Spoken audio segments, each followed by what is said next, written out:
Bueno, hola, buenos días. Nos encontramos reunidos con el doctor Martín Legarralde, con la profesora Gabriela Reseigor y quien les habla, la profesora Analía Piancaso, para conmemorar más un aniversario de la Universidad Nacional de La Plata. El 12 de agosto de 1905 fue aprobada la iniciativa del ministro de Justicia e Instrucción Pública de la Nación, Joaquín Víctor González, de transformar la entonces Universidad Provincial en una nueva Universidad Nacional, con un perfil moderno y científico. Nació así la Universidad Nacional de La Plata. En el marco de los festejos conmemorativos, contamos con la participación de Martín Legarralde, profesor en Ciencias de la Educación, magíster en Ciencias Sociales con orientación en Educación, doctor en Ciencias de la Educación, profesor adjunto ordinario en la Cátedra de Historia de la Educación Argentina y Latinoamericana de la Universidad Nacional de La Plata, director del Departamento de Ciencias de la Educación de la Facultad de Humanidades y Ciencias de la Educación de la Universidad Nacional de La Plata, prosecretario de Vinculación e Inclusión Educativa de la Facultad de Humanidades y Ciencias de la Educación de la Universidad Nacional de La Plata, períodos 2014-2017. Participa en trabajos de investigación vinculados a temáticas de educación y memoria, educación e historia reciente, política educativa e historia de la educación. Gracias, Martín, por tu presencia. Buenos días. Bueno, muchas gracias. Buenos días a todos también. Martín, aprovechamos tu presencia para hacerte algunas preguntas, ¿no? Pensamos que un día del año frenar y pensar en la institución que nos contiene como colegio de pregrado de la universidad, saber de nuestra historia, nuestra trayectoria, tiene que ver también con nuestra identidad como universitarios. Y bueno, hay un gran hito que no se puede dejar de nombrar, que es la reforma universitaria de 1918 en Córdoba. ¿Cómo te parece a vos que atravesó nuestra comunidad en aquel 1918 de esos hombres tan comprometidos con el espíritu científico de la época, el progreso, ¿no? La inserción en el mundo a través de la ciencia y el progreso? Y a la vez también cómo las ideas de la reforma están presentes en nuestros días, ¿sí? Cómo a través de los proyectos que tiene nuestra universidad y de las acciones que lleva adelante te parece que hay una apuesta a seguir sobre esta línea de las ideas de la reforma. No olvidemos que la reforma universitaria tuvo una influencia sobre toda América Latina, hasta se considera que para el movimiento estudiantil del Mayo francés es un antecedente, ¿no? Entonces, no podemos dejar de ver cómo estuvo presente en aquel momento, en 1918, y hay valores que siguen estando presentes ahora, ¿no? Y por último también queríamos saber qué reflexiones podés compartir con nosotros en relación a este momento tan difícil que estamos viviendo, el momento mundial de la pandemia, y qué te parece, qué desafíos está teniendo la universidad en este contexto. Bueno, queremos escucharte a vos, ¿no? Bueno, muchas gracias, Analía, Gabriela, por la invitación. Bueno, hola a todas y todos. Bueno, y gracias, Gabriela, por las preguntas. A ver, en primer lugar, yo diría que el proyecto de la Universidad Nacional de La Plata entronca de una manera muy particular con el movimiento de la reforma universitaria. Como vos decías, Gabriela, la reforma que comienza en 1918 en Córdoba, que estalla de alguna manera, ¿no? Es la palabra que solemos usar justamente porque de alguna manera para muchos actores de la época es un acontecimiento sorpresivo, por la dimensión que alcanza, por la profundidad, ¿no? Porque además altera algo de la estructura asumida y tradicional de la universidad, que tenía que ver con el rol del movimiento estudiantil, ¿no? Es prácticamente el momento en donde cobra presencia pública, ¿no? Un movimiento estudiantil como un actor político de la universidad. Yo diría que entronca de una manera muy particular con el proyecto de la Universidad Nacional de La Plata, en donde la reforma a su vez además tiene características muy particulares, ¿no? El movimiento que comienza en Córdoba en 1918 irradia, como vos decías, Gabriela, a toda América Latina, pero en Argentina particularmente sigue una secuencia en la que primero tiene su epicentro en Córdoba, allí desafía de alguna manera la estructura de la universidad, conmueve incluso hasta el punto de llevar a una reforma profunda de los estatutos de la Universidad de Córdoba, y luego derrama, si se quiere, por lo que en ese momento conformaba, no podríamos decir un sistema universitario, porque no funcionaban como un sistema, pero sí sobre otras casas de estudios, particularmente sobre la Universidad de Buenos Aires primero, y más tarde sobre la Universidad de La Plata. La Universidad de La Plata, que había sido recientemente nacionalizada en 1905, es decir, convertida en universidad nacional sobre la base de una universidad provincial y de otras dependencias provinciales y nacionales en el territorio de la ciudad de La Plata, recibe el impacto del movimiento de la reforma a partir de 1920, ¿no? En donde también una movilización del actor estudiantil, ¿no? Desafía el proyecto de universidad, solo que, claro, sobre la base de un proyecto mucho más moderno, si se quiere, que el proyecto de Córdoba o de Buenos Aires, ¿no? El proyecto gonzaliano, el proyecto de Universidad de La Plata, generado en torno, ¿no es cierto?, de las iniciativas de Joaquín B. González, tenía rasgos muy particulares con relación o comparativamente con Buenos Aires o Córdoba, digamos, ¿no? Era una universidad moderna en muchos sentidos, digamos, ¿no? Tenía una impronta cientificista muy fuerte. Bueno, de hecho, el proyecto fundacional se montaba sobre el observatorio, sobre toda una estructura de laboratorios, sobre el Museo de Ciencias Naturales, sobre una serie de instituciones, además de la Universidad Provincial, muy marcadas, ¿no es cierto?, por la impronta de la investigación científica experimental, sobre todo, de las ciencias experimentales, del positivismo, ¿no es cierto?, como corriente intelectual y filosófica de la época. Entonces la reforma del 18, que en realidad en La Plata sería la reforma del 20, digamos, llega 2 años más tarde, impacta sobre ese modelo de universidad, en donde además ya había una serie de preguntas desafiantes para pensar el lugar de la universidad en la sociedad, ¿no? Es decir, algo muy interesante del proyecto de Joaquín B. González, que bueno,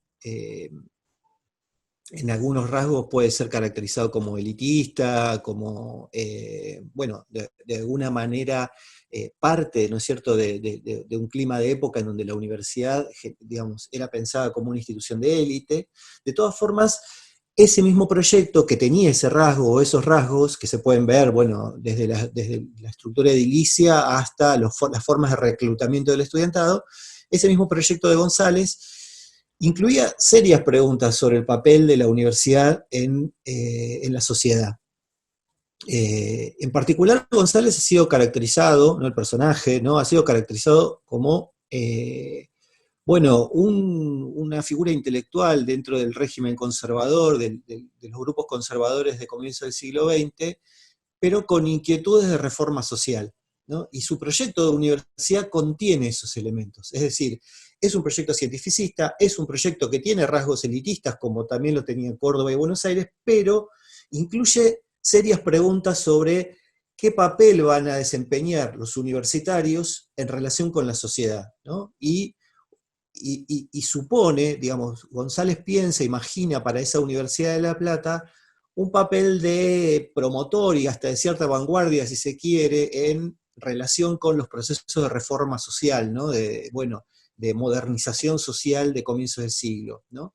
Y en ese sentido, particularmente, por ejemplo, el papel de la concepción de la extensión universitaria, que está tan presente en el núcleo mismo del proyecto de Joaquín B. González para la Universidad de La Plata, ocupa ese lugar, ¿no? Es decir, esta idea de que los universitarios tenemos un privilegio, pero junto con ese privilegio viene una responsabilidad, que es la responsabilidad de devolverle a la sociedad, ¿no?, aquellos conocimientos que nosotros podemos producir, que adquirimos en la universidad, etc. Es decir, no pensar al universitario como un individuo átomo suelto en la sociedad, sino como alguien que es producido de alguna manera por la sociedad, por una apuesta de la sociedad a generar conocimiento de alto nivel, etc., y que justamente, por lo tanto, encarna de alguna manera ese lugar devolviéndole a la sociedad. En el caso de la concepción de González, esa devolución se realizaba a través de la extensión, y la extensión tenía, digamos, un tono de divulgación científica, ¿no? Es decir, la extensión era imaginada por González como acciones de divulgación científica, ¿no? Bueno, de devolverle a los sectores populares, a los sectores obreros, a los sectores trabajadores, etcétera, el conocimiento que los universitarios adquiríamos y que podíamos producir a través de conferencias, excursiones, paseos, actividades que involucraran a esos sectores, como visitas a los espacios universitarios, etc. La reforma, que sucede, como decimos, 15 años más tarde en La Plata, ¿no?, que llega, que impacta en La Plata 15 años más tarde, redobla la apuesta sobre esas preguntas. Me parece que ahí hay algo interesante, porque si en Córdoba o en Buenos Aires la reforma de alguna manera vino a conmover y a desafiar el mandato de esas universidades, ¿no?, el mandato instalado de esas universidades, en La Plata tuvo un efecto un poco más paradójico, porque en realidad, si bien fue un movimiento de desafío a la autoridad, a las instituciones constituidas, etc., por otro lado también subrayó, si se quiere, algunos rasgos del proyecto gonzaliano, es decir, enfatizó algunos rasgos de esa universidad de 1905, ¿no? Es decir, por eso es una relación paradójica, porque es una reforma que reforma en parte en La Plata, pero también en otros sentidos impulsa rasgos de esa universidad, digamos, ¿no? Y entonces, por ejemplo, esta idea de que la universidad tiene una función para cumplir en relación con la sociedad es redoblada de alguna manera por la reforma universitaria en La Plata, ¿no? Es decir, el movimiento estudiantil en La Plata, sobre todo, quizá en eso es su rasgo más saliente, levantó unas banderas de profundo antielitismo, es decir, atacó todos aquellos núcleos que consideraba como los símbolos elitistas de la Universidad de La Plata. Y entonces, por ejemplo, apuntó a la desarticulación de los internados del Colegio Nacional, ¿no?, que eran considerados como, en aquel momento, como, bueno, símbolo de una forma de reclutar a las élites políticas, ¿no? Es decir, bueno, hacer venir a La Plata a jóvenes que provenían de familias de cierto recorrido aristocrático en la región, ¿no? Aunque también hay toda una discusión que se puede dar, que por ahí excede el tema de lo que me estás preguntando y el tema de la conversación de hoy. Pero en el caso del movimiento estudiantil en La Plata, esa impronta de antielitismo está acompañada a su vez por levantar nuevamente la bandera de una misión social de la universidad, ¿no?, donde ya la extensión empieza a tener otro componente, ¿no?, más bien de compromiso y no solo de divulgación, ¿no?, de compromiso con los problemas de los sectores obreros, de los sectores asalariados, de los sectores populares, etc., y no solo de divulgación de los conocimientos que los universitarios poseían. Eso también tiene resonancias de la reforma en Córdoba, ¿no? En Córdoba la reforma tiene una primera etapa que es muy intrauniversidad, ¿no? Es decir, sucede en los claustros universitarios, etc., pero después de la toma de mediados de 1918, la reforma excede el ámbito de los claustros universitarios y empieza a ser acompañada por movilizaciones en el espacio público, ¿no?, líderes políticos de partidos de filiación obrera o popular terminan apoyando el movimiento de la reforma. Entonces la reforma se convierte, bueno, en un movimiento que vincula a la universidad con las contradicciones o las tensiones políticas del momento, ¿no? Y en La Plata sucede algo parecido en cierto punto, porque también ese antielitismo del movimiento estudiantil tiene a su vez ese componente, ¿no? Es decir, bueno, la universidad debe abrirse a comprometerse con los problemas sociales de la época, ¿no? Entonces ahí tenemos como si se quiere, un complemento, un despliegue, si se quiere, del proyecto gonzaliano, ¿no? En el proyecto de Joaquín B. González estaba esta idea de, bueno, hay que pensar una universidad que de entrada, en su diseño mismo, atienda, ¿no?, a la función social de la universidad, a través de la extensión, y la extensión pensada como divulgación de conocimientos, ¿no?, a través de, como decíamos, conferencias, charlas, etc. Ahora, una segunda fase comienza con la reforma en La Plata, en donde esa función social de la universidad es ahora pensada como un compromiso con los problemas de, bueno, de los sectores subalternos, de los sectores populares, de los sectores obreros en aquel momento, etc. Ahora, en algún momento, bueno, hay varios autores que lo trabajan, en algún momento, en alguna conversación también ahí en el liceo lo hemos pensado. La reforma además tiene en ese sentido, digamos, es interesante porque es un movimiento con muchas temporalidades a la vez, ¿no? Es decir, hay como un tiempo corto de la reforma, que son estos acontecimientos entre 1918 o 1917 incluso, ¿no?, cuando comienzan las primeras amenazas de huelga, hasta mediados de la década de 1920, ¿no? Pero después hay una temporalidad larga de la reforma, o lo que podríamos llamar más bien la historia del reformismo universitario, ya no de la reforma, sino del reformismo, es decir, de todas las veces que en el ámbito de la universidad de alguna manera se retoman las consignas de la reforma universitaria en distintos momentos de la historia de la universidad en la Argentina, ¿no? Es decir, el reformismo es un movimiento que excede, digamos, ese tiempo de 1918 a 1925 aproximadamente, ¿no? Es decir, que se disemina a lo largo de una temporalidad que abarca prácticamente todo el siglo XX y que incluso hoy tiene resonancias en nuestros debates actuales sobre la universidad, ¿no? Entonces, con relación a lo que vos me preguntabas, Gaby, yo creo que ahí hay, en relación con ese momento, digamos, ecos que todavía hoy ordenan nuestros debates contemporáneos sobre la universidad. Por ejemplo, cuando pensamos en el derecho a la universidad, ¿no? Es un debate reciente, digamos, ¿no? Hay una serie de declaraciones del ámbito latinoamericano, ¿no?, que postulan a la universidad como un derecho, un bien social y un derecho humano, ¿no? El derecho a la educación superior está postulada en declaraciones que han firmado los ministros de educación de todos los países de América Latina en el 2008, y después reiteraron esa declaración en el 2018, ¿no? Y eligieron ese año además no casualmente, porque era el año del centenario de la Reforma, ¿no? Hay ahí justamente un eco de ese reformismo, ¿no? Es decir, donde se plantea esta idea de la universidad, ¿no?, proyectándose, digamos, expandiéndose, ¿no?, para proyectarse como, bueno, en este caso ya un bien social, ¿no?, y un derecho universal. Ahora, con relación a esta última cuestión, yo creo que ahí eso se relaciona con la última parte de tu pregunta, que es cómo pensamos esa historia en nuestra coyuntura, digamos, lo que nos está pasando ahora, ¿no? Yo creo que ahí hay como una cuestión compleja, pero que es muy importante, que tiene que ver con quién tiene derecho a la universidad y cómo pensamos ese derecho a la universidad en el contexto actual, digamos, ¿no? Y bueno, específicamente en esta coyuntura tan difícil que tiene que ver con el aislamiento, con el impacto de una crisis sanitaria, ¿no?, que atraviesa la humanidad.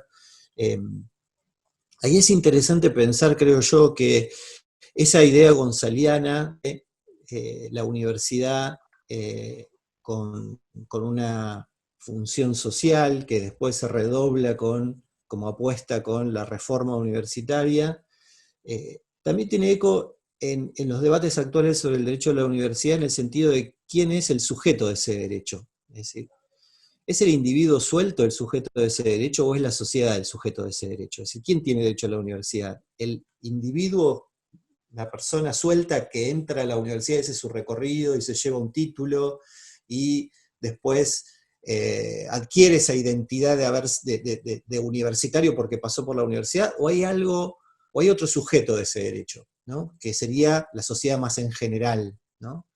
Yo creo que ahí hay un debate interesante que en realidad no está resuelto, que incluso hay posiciones, digo, una lectura restrictiva del derecho a la universidad diría que es el individuo el sujeto de ese derecho, y que en todo caso la sociedad le puede pedir de alguna manera que devuelva algo de lo que adquirió por su paso por la universidad a través de acciones de responsabilidad social, ¿no?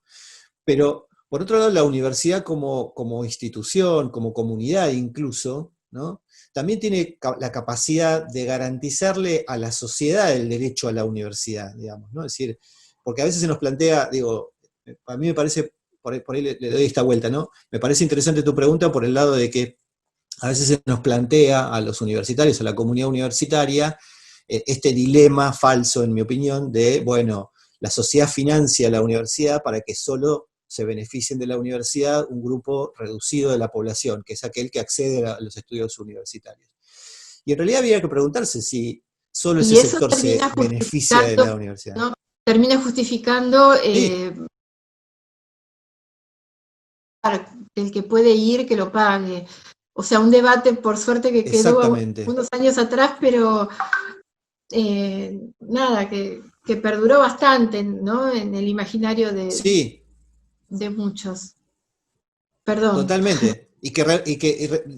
No, y tal cual, pero además periódicamente reaparece, por eso está bueno pensarlo como un problema, porque cada tanto vuelve a aparecer esta idea de, ¿no? Cada tanto vemos algún artículo en el diario que muestra el presupuesto educativo y dice, miren, todo lo que se gasta en la universidad, ¿no? Cuando en realidad, ¿no? Con los impuestos de todos se paga la universidad, cuando en realidad solo un grupo reducido de la población llega a beneficiarse de la universidad.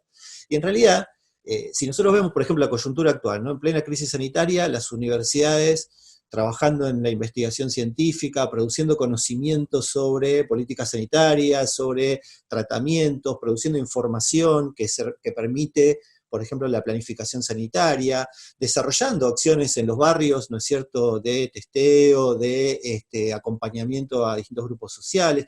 Entonces, en realidad es falso que solo se beneficien de la universidad quienes pasan físicamente por la universidad. La universidad tiene, y en eso vuelve a sonar el proyecto de González, ¿no?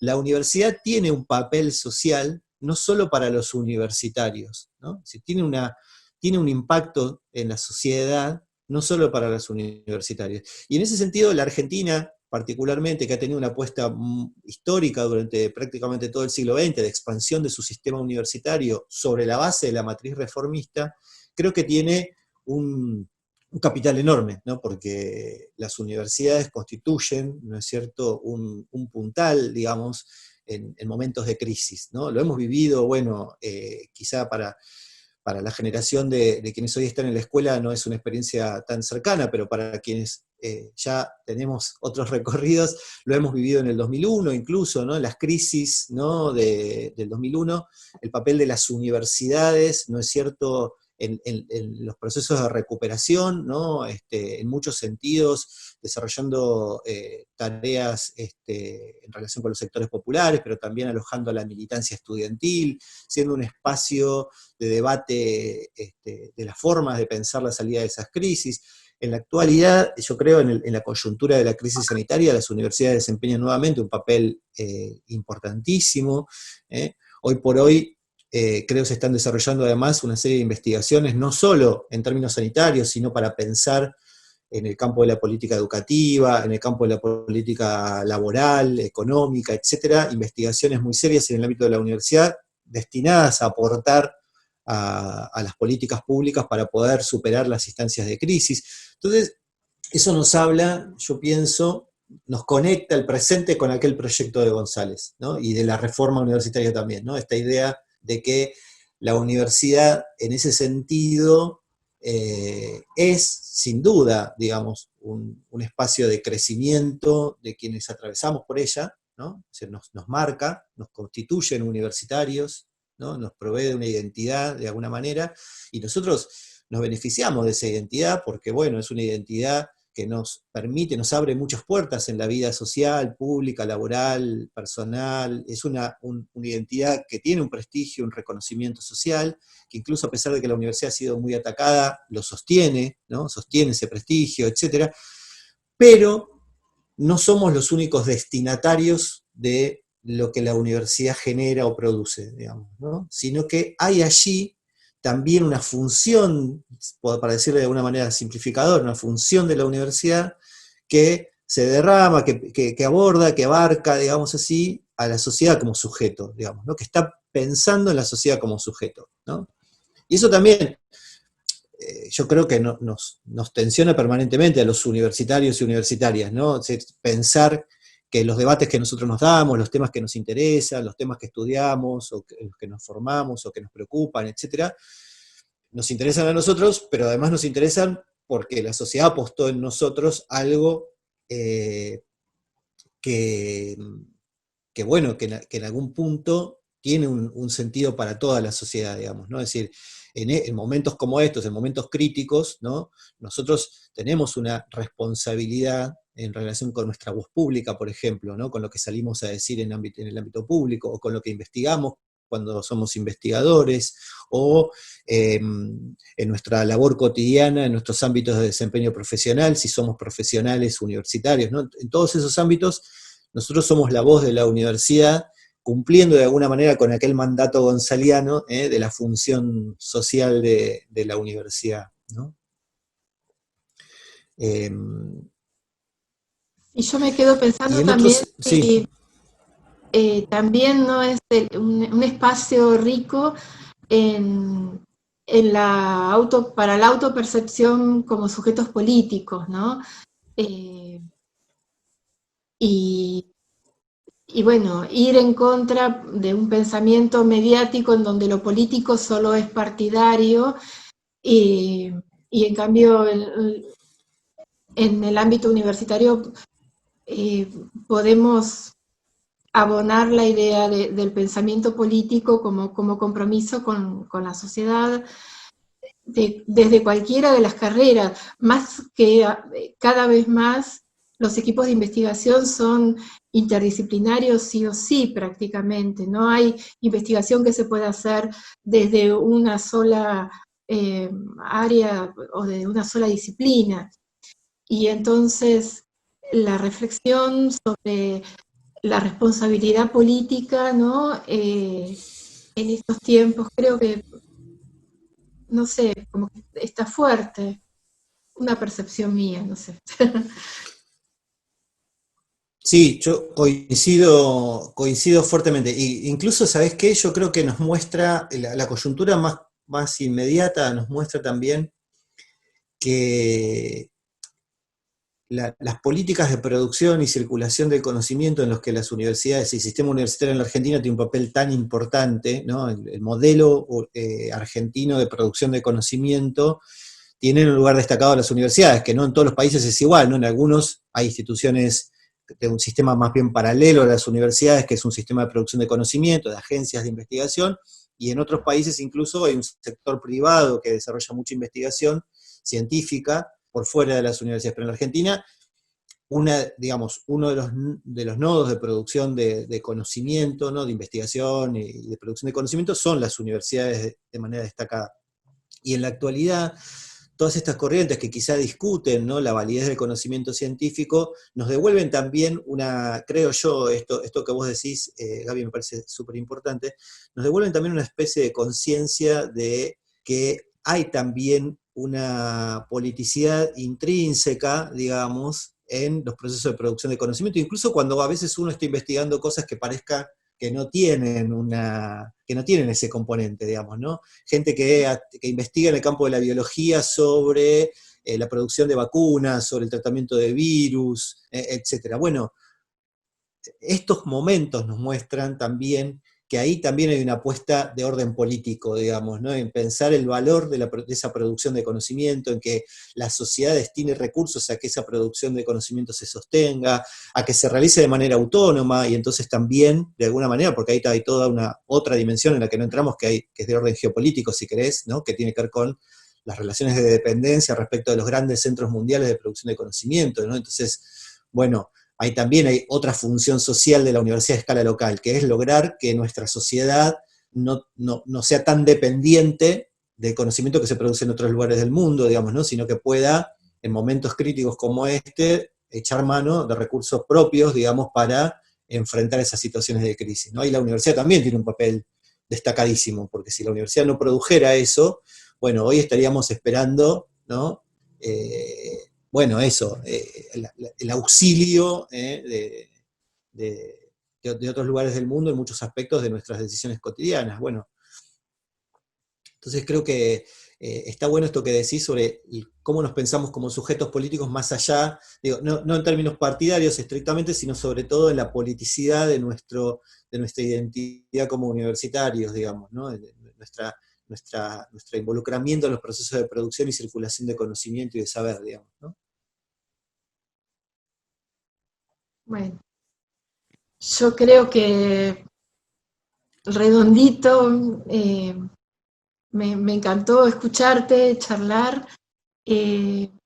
Esto, bueno, lo vamos a compartir con los chicos y para seguir pensando y debatiendo, ¿no? Porque aunque estamos en momentos raros para el intercambio, bueno, se intenta sostener, ¿no? Desde la virtualidad. Muchas gracias, Martín, muchas gracias. Realmente, bueno, muy agradecida también, Martín, muy claro, sos conciso, preciso, y es un placer escucharte. Y como decía recién Gabriela, bueno, esto lo vamos a compartir con nuestros estudiantes para tener una visión, porque este recorrido que vos hiciste llega a muchas personas, porque pensemos que detrás de cada estudiante hay una familia que ha transitado esos momentos, ¿sí? Y eso lo hemos visto a lo largo de nuestra historia en la universidad, ¿no? Que es de excelencia, como siempre decimos. Bueno, muchísimas gracias, Martín. Seguimos en contacto y gracias por haber participado, ¿no? Y por habernos dicho, como siempre, sí puedo. Nos vemos. Bueno, muchas gracias a ustedes por la invitación, ¿eh? Adiós.